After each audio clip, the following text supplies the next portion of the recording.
swangit. Ha? Kristyanong punong-puno ng sama ng loob. Yan.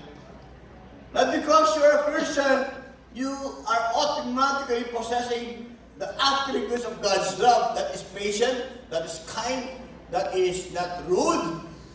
Okay? It does not envy. It does not, it is not boastful. Hindi mayabang. Nakita na yung mga Kristyanong mayabang? Oo, marami yan. Di ba may mga Kristyanong mayabang? Wala! Walang gusto umamin. Okay. It does not insist on its own way.